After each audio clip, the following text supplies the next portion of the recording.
भारत पाकिस्तान मधील तणावानंतर IPL पुन्हा सुरू होण्याचा मार्ग मोकळा झालाय।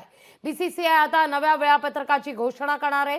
IPL 2025 मध्ये आतापर्यंत 57 सामने खेळले गेलेत।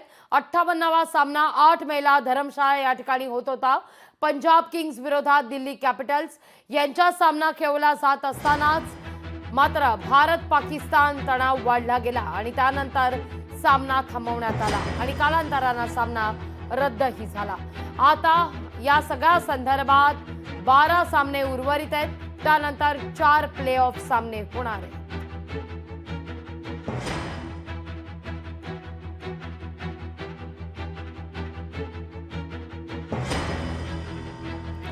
BCCI आता नव्या वेळापत्रकाची लवकरच घोषणा करणार आहे। सीमेवरील तणावामुळे काही सामने हे रद्द करण्यात आलेले होते।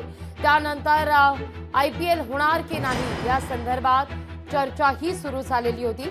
आठवड्याभराच्या स्थगितीनंतर आता मात्र सामने पुन्हा खेळवले जातील अशी एक दाट चिन्ह दिसतायत। या संदर्भात मात्र वेळापत्रकात काहीसा बदल होईल, सामन्यांमध्ये काहीसा बदल होईल, ठिकाणांमध्ये बदल होईल असंही सांगण्यात येतं।